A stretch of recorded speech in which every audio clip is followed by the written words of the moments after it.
عالمنا الحب يا ذا الأسماء الحسنى نحمده ونصلي ونسلم على رسوله الكريم وعلى آله وأصحابه أجمعين أما بعد أعوذ بالله من الشيطان الرجيم بسم الله الرحمن الرحيم ناظرین و سامعین السلام علیکم ورحمۃ اللہ وبرکاتہ۔ تخلیق انسان قرآن کی روشنی میں انسان کے حوالے سے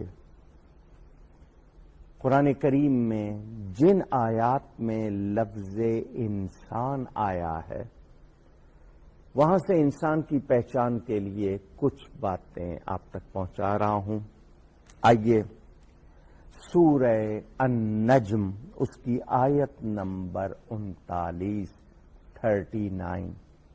سنیے گا توجہ سے، بہت کم الفاظ ہیں آیت میں۔ وَأَلَّيْسَ لِلْإِنسَانِ إِلَّا مَا سَعَى، اور نہیں ملتا انسان کو مگر وہی کچھ جس کی وہ کوشش کرتا ہے۔ بہت اہم، اے انسان تیری اپنی ہر جنبش، ہر حرکت، ہر تیری ہمت کس لیے ہے، یہ تو نے فیصلہ کرنا ہے، کیونکہ تجھے وہی ملے گا جس کے لیے تو کوشش کرے گا۔ رزق کون دیتا ہے؟ اللہ تعالی۔ کیا گھر میں پکی پکائی روٹی پہنچ جاتی ہے؟ کھا لیں۔ بیج بوتے ہیں، کھاد ڈالتے ہیں، پانی دیتے ہیں، ہل چلاتے ہیں، فصل کی نگرانی کرتے ہیں، کاٹتے ہیں، چھٹائی کرتے ہیں، اور پھر اس کے بعد غلہ مارکیٹ میں آتا ہے کتنے مراحل سے۔ حیات الحیوان کتاب کا نام علامہ کمال الدین دمیری کی، اس میں ہے کہ 360 ورکر کام کرتے ہیں تب انسان کو روٹی ملتی ہے، ہمیں یہ نعمتیں مل جاتی ہیں۔ محنت، سنیے گا، یہ جو چیز آج لوگوں میں ذہن میں آ گئی ہے کہ نہیں جی ہماری قسمت میں ہوگا تو خود بخود آ جائے گا، نہیں، آپ قسمت پڑھتے نہیں ہیں۔ میں نے کہا نا، ہر ایک کی یہ صلاحیت نہیں ہے کہ وہ پہلے پڑھ لے کیا لکھا ہوا ہے اور پھر اس کے بعد کرے۔ میں اپنے ارادہ و اختیار سے کرتا ہوں۔ لوگوں نے ایسے معنی پہنا دیے ہیں ان باتوں کو کہ کچھ لوگ الجھ گئے ہیں اور کچھ ایسے ہیں جنہوں نے سرے سے ہی چھوڑ دیا۔ کچھ لوگ یہ کہتے ہیں کہ محنت ہی سب کچھ ہے، وہ محنت کو ضرورت سے زیادہ اہمیت دیتے ہیں کہ انسان صرف اسی چیز کا حقدار ہے جو اس نے اپنی محنت اور کوشش سے حاصل کی ہو۔ باقاعدہ ایک نظام بن گیا۔ یہ وہ قرآن سے دلیل پکڑنا چاہتے ہیں اسی آیت سے، اس لیے میں اتنی بات کر رہا ہوں۔ یہ جو سارا نظام ہے وراثت کا ہے اور دیگر ہیں، ایک اور نظام ایسا ہے، انہوں نے یہ کہا کہ کسی کے عمل کا ثواب، فائدہ دوسرے کو نہیں پہنچ سکتا۔ انہوں نے یہ طریقہ اختیار کر لیا، انہوں نے بھی یہی آیت پڑھ لی، اشتراکی ذہن رکھنے والوں نے بھی پڑھ لی، اسی طرح معتزلہ جو تھے ایک زمانے میں انہوں نے بھی پڑھ لی۔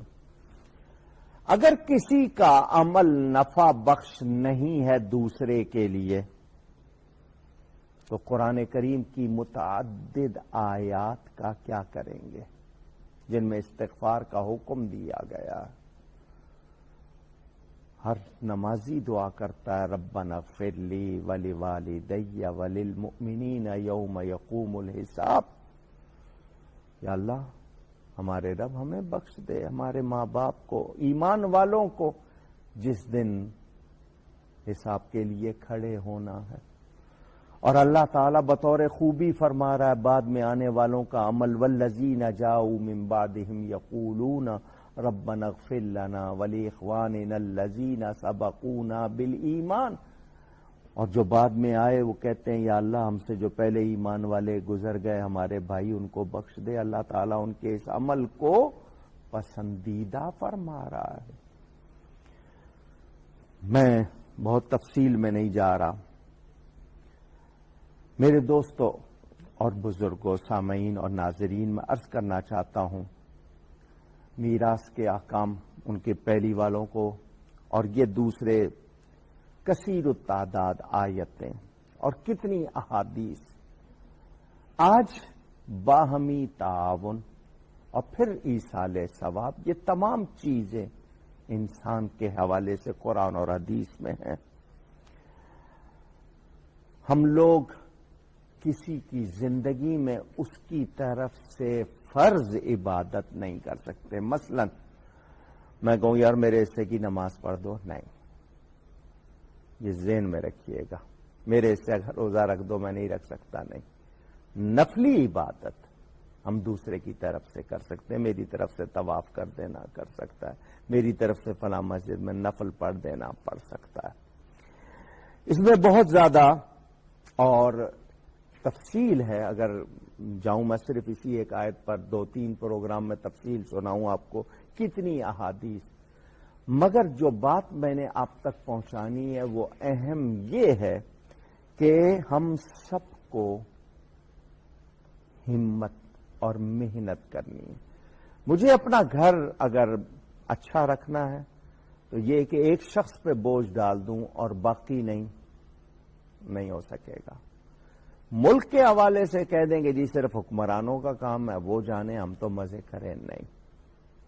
ہم سب کو، گھر ہو، ادارہ ہو، تنظیم ہو یا ملک ہو، انسان کو مل کر باہمی قوت کے ساتھ اس کو سجانا بھی ہے، سنوارنا بھی ہے، سنبھالنا بھی ہے، اور انسان کو خود اپنے لیے بھی، اپنی دنیا اور آخرت سجانی بھی ہے، سنوارنی بھی ہے اپنی محنت سے۔ میں صرف اتنا کہہ دوں کہ نہیں دیکھا جائے گا، نہیں، دوسرے کر رہے ہیں میں نہیں کروں گا کیا ہوگا، نہیں۔ تو انسان کو یہ یاد رکھنا ہے کہ کوشش کرنا میرا کام، پورا کرنا اللہ تعالی کا کام، ہاتھ پہ ہاتھ دھرے نہیں بیٹھنا۔ ایک بات، جی کیا میرے ہی ذمے سارے کام میں نہیں کرنے، نہیں، یہ سوچ نہیں۔ اچھا جی دوسرے نے نہیں پوچھا تو میں کیوں پوچھوں، یہ بھی ایک سوچ ہمارے ہاں آ جاتی ہے، یہ بھی پیچھے کر دیتی ہے۔ اور جی جب کوئی اور نہیں کر رہا تو میں کیوں کروں، یہ سب ہم اس طرح کے بہانے کر کے اپنے آپ سے کتنی اچھائیوں کو دور کر رہے ہیں۔ ایک بات، دوسری بات یہ کہ فرائض واجبات میں نے کرنے ہیں، وہ مجھ پر لازم ہیں، معاف نہیں ہے۔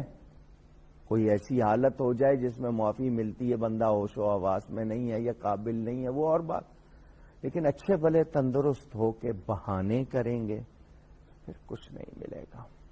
انسان کے لیے یہاں پر جو بات واضح طور پر بتائی گئی وہ یہ کہ انسان ذمہ دار ہے، انسان معذور نہیں ہے، محض مجبور نہیں ہے، اسے قابل بنایا گیا ہے۔ اور پھر یہاں ایک بات سن لیجئے گا، اگر ہم محنت نہیں کریں گے تو یاد رہے ہم سب کے سب مجرم ہو جاتے ہیں۔ ایک بستی کو الٹنے کا حکم دیا اللہ تعالیٰ نے فرشتوں کو، اپ سائڈ ڈاؤن کر دو، زمین کی سطح الٹا دو، جو اوپر ہے وہ نیچے چلے جائے۔ یا اللہ اس بستی میں تیرا ایک نیک بندہ بھی ہے، فرمایا اس کو بھی الٹ دو۔ عرض کی یا اللہ اس نے کبھی کوئی نافرمانی نہیں کی، فرمایا اس کو بھی الٹ دو، اس لیے کہ اس کے سامنے غلط ہوتا ہے اور وہ روکتا نہیں ہے۔ وہ ماں باپ جو بچوں کی سستی پہلے دن برداشت کرتے ہیں نا، اس میں وہ چیز ڈال دی، مثلا نماز کی عادت ڈالنی تھی، نہیں ڈالی، سستی کی، آپ نے اگنور کیا، اوائڈ کیا، وہ چیز بڑھتے بڑھتے بڑھتے بہت بڑھ جاتی ہے۔ ایمان کا معاملہ، وطن کا معاملہ ہے، میرے کردار کا معاملہ ہے، مجھے محنت کرنی ہے۔ میں انسان ہوں، جانور نہیں ہوں کہ جدھر بھی منہ اٹھا لیا جو چاہا کر لیا۔